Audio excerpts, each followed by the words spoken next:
بسم اللہ الرحمن الرحیم۔ شروع اللہ کے نام سے جو بڑا مہربان اور نہایت رحم والا ہے۔ 5ویں صدی ہجری اور خلافت عباسیہ کا دور۔ گیلان کے ایک جنگل میں دریا کے کنارے ایک نوجوان عبادت میں مشغول تھا۔ آبادی سے دور تنہائی میں وہ یہاں اس لیے چلا آتا تھا کہ یکسوئی سے اللہ تعالیٰ کی عبادت کر سکے۔ اس عالم میں نہ جانے کتنے پہر گزر گئے۔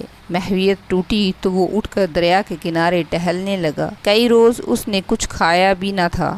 اتنے میں اس نے دیکھا کہ ایک دریا کی مچلتی ہوئی موجوں کے دوش پر ایک خوش رنگ سیب بہتا ہوا آ رہا ہے۔ نوجوان نے خیال کیا کہ یہ سیب قدرت نے اس کی ضیافت کے لیے بھیجا ہے۔ نوجوان نے ہاتھ بڑھا کر وہ سیب اٹھا لیا اور لذت کام کا سامان کیا، لیکن سیب کھاتے ہی اسے ایک آواز آئی کہ اس سیب پر تمہارا کیا حق ہے؟ کیا تم اس سیب کے مالک سے کھانے کی اجازت لے لی ہے؟ نوجوان نے چاروں طرف دیکھا، لیکن کوئی آواز دینے والا اسے دور دور تک نظر نہ آیا۔ اب اس نے جان لیا تھا کہ یہ ضمیر کی آواز ہے۔ ضمیر کی اس آواز نے اسے سخت بے چین کر دیا تھا۔ اس کی یہی خواہش تھی کہ وہ جلد از جلد سیب کے مالک کی خدمت میں پہنچے اور جیسے بھی ممکن ہو اس سے معافی طلب کرے اور ضمیر کی اس خلش سے نجات پائے جس نے اس کا سکون اور آرام غارت کر دیا۔ یہی سوچتے ہوئے وہ دریا کے کنارے اسی سمت روانہ ہو گیا جس طرف سے وہ سیب بہتا ہوا آیا تھا۔ کافی دیر چلنے کے بعد آخر اسے ایک باغ نظر آیا جس کے سیبوں سے لدی ہوئی شاخیں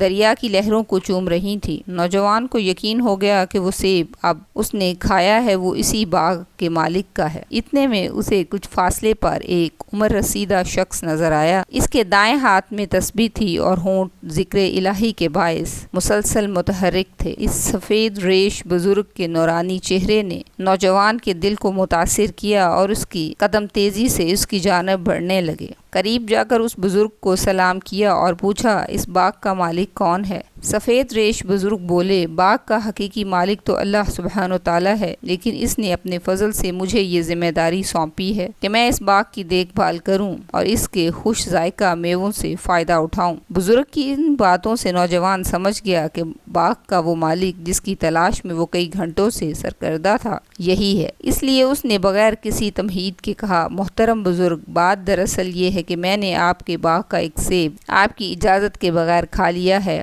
اب چاہتا ہوں کہ جس طرح بھی ممکن ہو اس کی قیمت چکاؤں اور ضمیر کی اس خلش سے جس نے مجھے بے چین کر رکھا ہے نجات پاؤں۔ بزرگ نے سر سے پاؤں تک اس خوبصورت نوجوان کو دیکھا۔ اس کے روشن چہرے پر بے پناہ نور تھا۔ وہ فوراً بھانپ گیا کہ یہ راہ حق کا مسافر ہے اور اسے اللہ تعالیٰ نے تربیت کے لیے اس کے پاس بھیجا ہے۔ بولے، میاں صاحبزادے غلطی کی ہے تو سزا کے لیے بھی تیار ہو۔ میں ہر سزا بھگتنے کے لیے تیار ہوں، نوجوان نے سر تسلیم خم کرتے ہوئے جواب دیا۔ اس غلطی کی معافی کے لیے 2 شرطیں ہیں۔ پہلی شرط یہ ہے کہ تم کچھ عرصہ یہاں باغ میں میرے ساتھ رہو اور میری خدمت کرو، اور دوسری شرط پر نوجوان کی اس بات پر بزرگ بولے، دوسری شرط پہلی شرط کی تکمیل کے بعد بتاؤں گا۔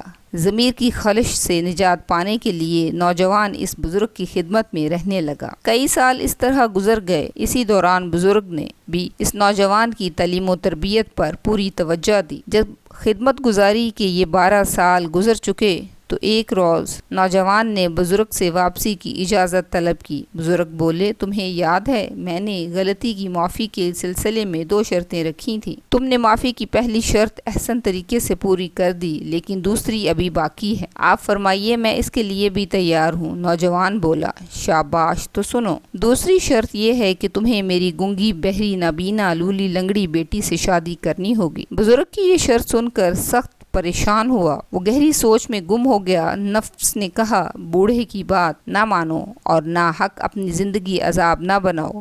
پھر خیال آیا کہ گزشتہ 12 برسوں میں اس نیک بزرگ نے جس انداز سے مجھے تربیت دی ہے اور نفس کشی کی تعلیم دی ہے، اس کا تقاضا ہے کہ اس کی کسی بات کو رد نہ کیا جائے۔ نوجوان دیر تک اندرونی انکار تسلیم کی کشمکش میں مبتلا رہا، لیکن بالآخر اس نے نظریں بزرگ کے قدموں کی جانب جھکا دیں۔ بزرگ نوجوان کو اپنے گھر لے گیا، خود خطبہ نکاح پڑھا اور دونوں میاں بیوی میں رشتہ ازدواج قائم ہو گیا۔ نوجوان کمرہ عروسی میں داخل ہوا تو دیکھا کہ وہاں ایک نہایت ہی حسین و جمیل لڑکی حیا کی چادر میں لپٹی ہوئی بیٹھی ہے۔ نوجوان اسے دیکھتے ہی الٹے پاؤں واپس آ گیا اور بزرگ کی خدمت میں حاضر ہو کر عرض کیا، یا شیخ، میری دلہن میں تو آپ کی بیان کردہ کوئی بات نہیں ہے۔ بزرگ مسکرائے اور فرمایا، میاں صاحبزادے، الفاظ کے معنی پہلو بھی تو ہوتے ہیں۔ تمہاری یہ دلہن بحری ان معنوں میں ہے کہ اس نے تم سے قبل کسی غیر محرم کی آواز نہیں سنی، اور گونگی ان معنوں میں کہ اس نے آج تک کسی نامحرم سے بات نہیں کی، اور لولی لنگڑی یوں کہ اس نے آج تک کبھی گھر کے چار دیواری سے باہر قدم نہیں رکھا۔